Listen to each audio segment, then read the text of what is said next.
Hello! Nandito ako sa kwarto namin. Kasi medyo madaming tao sa tindahan. Hindi ako makapagbilang. So, June na ngayon. Today is June 10. So, 2 days na lang magbe-birthday na tayo. And mag-staycation kami or aalis kami kasama ng dalawang anak ko. So, kailangan natin ng budget.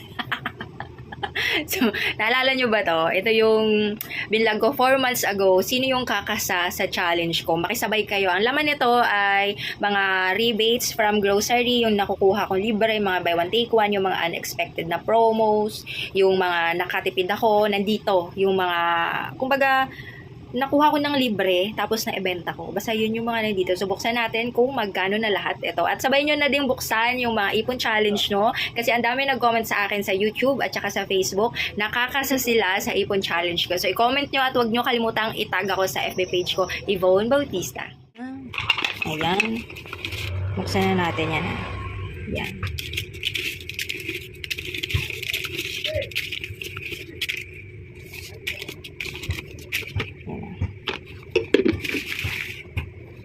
Sige na lang siya kami. Bilangin natin. Kunti lang. In 4 months. Diyan. Ayan.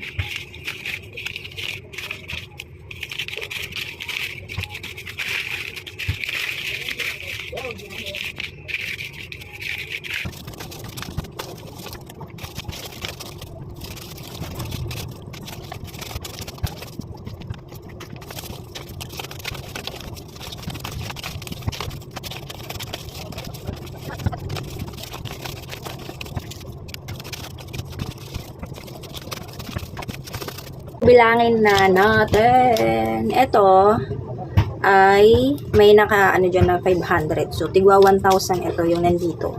Yan, tigwa 1,000. Tapos, may sobra na 200 pesos. Tapos, ito yung tigwa 500 na yung iba, binubuo na.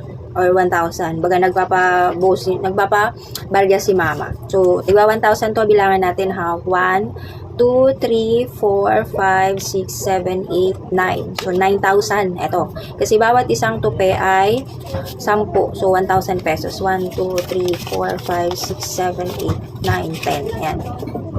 So, tigwa 1,000. Ito ha. Ulitin natin. 1, 2, 3, 4, 5, 6, 7, 8, 9,000. So, ipit muna natin dyan.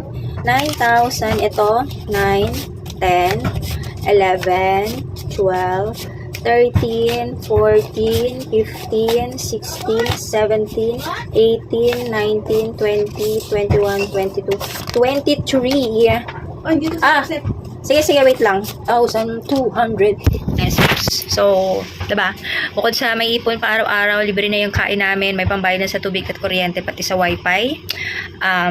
Meron pang extra ipon. Maliit lang po yung tindahan namin. Minsan matumal, minsan maka5,000 lang pag sobrang tumal talaga.